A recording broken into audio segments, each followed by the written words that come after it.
All right, guys. Let's talk about workouts for the week of November 8th. So before we get into the workouts for November 8th, I want to talk about the Turkey Challenge considerations here if you're doing that.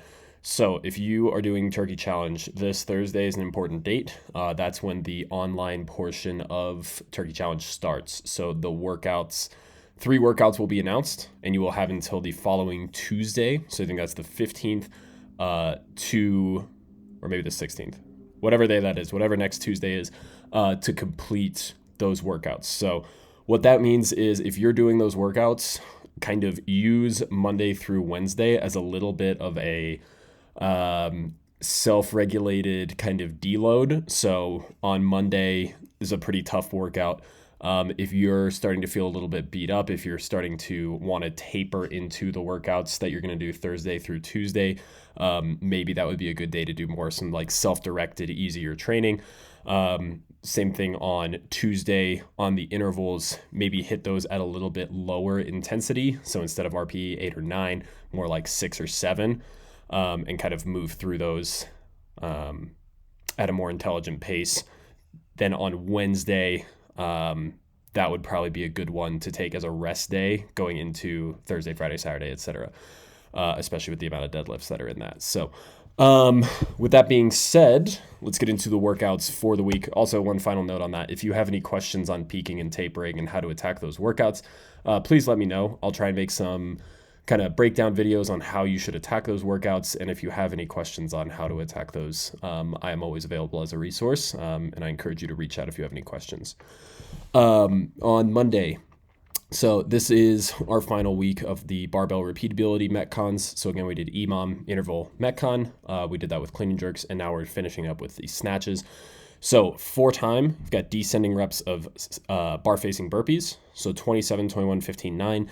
And then in between each of those sets of burpees, you have 7 squat snatches at an ascending weight. So you'll go 27 bar facing burpees, 7 squat snatches at 95-65, 21 bar facing burpees, 7 squat snatches, 125-85, 15 burpees, 7 squat snatch, 155-105, 9 bar facing burpees, 7 squat snatch, 185-125. So you'll notice for the guys, the barbell weight goes up by 30 pounds each round. For the ladies, up by 20 pounds each round. So that's designed to make the weight changes a little bit easier for you. Instead of having to add random 15s and 10s. Guys, you should just add 15s. Girls, should just add 10s. Obviously, scale that as appropriate. So if your 1 rep max is 185, doing the last round at 185 is probably not a great idea. For the squat snatches, if you're going to start at 95-65, then maybe you can add 5 or 10 pounds each round up until your final barbell instead of the 30 and 20 pounds each round. So that is our barbell repeatability workout on Monday. On Tuesday, our push jerks from the rack. So last week we did 5s. This week we're doing 3s. Building up to a tough set of 3. You've got 5 sets to do that. Pretty straightforward there. Excuse me, I'm going to burp. Excuse me. All right. Moving on. Our interval Metcon is for completion. So you've got 2 minutes of work, 1 minute of rest in between AMRAPs. So 2 minutes to complete 40 double unders and 15 or 12 cal row buy-in. So you do that to begin each 2-minute round. And then in the remainder of that 2-minute round, you have max alternating dumbbell hang, clean, and jerks. So you'll go double under, row, max jerks, or max clean and jerks, and then rest 1 minute between rounds. The workout is over when you complete 70 dumbbell hang, clean, and jerks. That's total, not per arm. So it should be 35 per arm. There's a 5-round cap on that work. So either 15 minutes or when you complete 70 dumbbell hang, clean, and jerks. Then Wednesday, similar structure to last week where we started with some ring muscle up skill work and then got into the Metcon with ring muscle ups. This week, we're going to start with handstand walk skill work and then get into a Metcon that involves handstand walking. So handstand walk skills prep is going to be similar to last week's Thursday's skill prep. And then option A, if you're good at handstand walks, this would be a good opportunity to work on some handstand walking with obstacles. So you can either step over a plate or do a pirouette, turn and come back, zigzag around stuff. If you are working on getting handstand walks and you're comfortable getting inverted, then you can do that partner assisted handstand walk from last week. If you are not ready to get inverted neck or not yet ready to get inverted, we'll do a single arm banded kettlebell carry. So you're going to hold the band and the band will be strapped to a kettlebell. So it'll be kind of some oscillatory stimulus for your shoulders to where the kind of stabilizer muscles of your shoulders have to activate and get stronger to hold something overhead.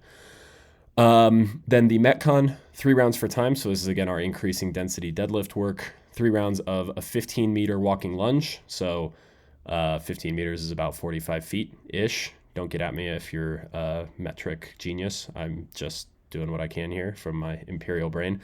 15-meter walking lunge with a single dumbbell. You can hold that however you like, as long as it is above the ground.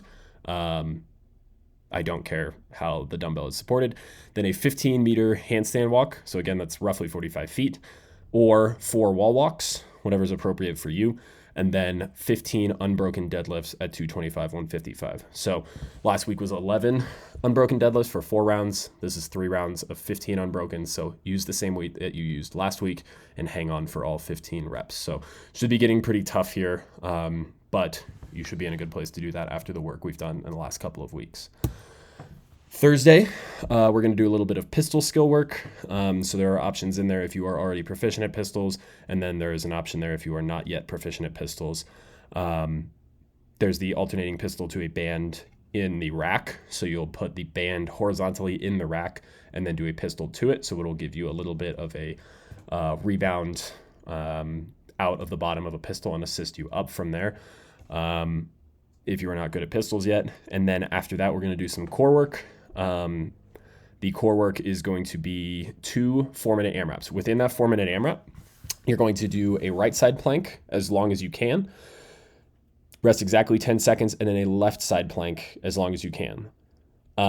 Whatever time of that 4 minutes you don't accumulate in your respective side planks, you will hold in a forearm, just normal face down plank. So basically you're working to remove time out of your forearm plank. So if you hold the right side plank for a minute, rest 10 seconds, left side plank for a minute, rest 10 seconds, so that's 220. So you're going to spend the remainder of that 140 in a forearm plank. So it behooves you to hold your side planks for as long as possible. Finally, on Friday, at least for the week, front squat from the ground. So this is the same 10-8-6-4-2 as 2 weeks ago. So the way it went is 10-8-6-4-2 2 weeks ago, then 9-7-5-3-1 last week, which should have been heavier than the 2 weeks ago, 10-8-6-4-2. This week, I want you to try and match last week's 9-7-5-3-1 or go heavier. We're still doing those on the 2 minutes, but just kind of a linear build. And then next week, we'll do a final 9-7-5-3-1, which will be your heaviest front squats from the ground. Then our gut check Metcon, so kind of a choose your own adventure kind of thing. So 4 times, split up however you like, 20 bar muscle ups or 40 chest to bar, whatever's appropriate for you. Also 40 pull-ups is fine. If you don't yet have chest to bar either, then 20 power clean and jerks. So just ground to overhead. Well, actually don't forget I said that. It's power clean and jerks, don't snatch it. 20 power clean and jerks, 155, 105, and then 60 and 40 calorie assault bikes. So you could break that up. You could do a chipper, 20, 20, 60, or you could do 10 rounds of 2, 2, and 6. I wouldn't recommend that. That seems silly. Or you could do it completely randomly. You could do 10 rounds of 2 muscle ups, 2 cleans, and then 60 cal bike. Whatever you would like. Choose your own adventure. Get the work done as fast as you can.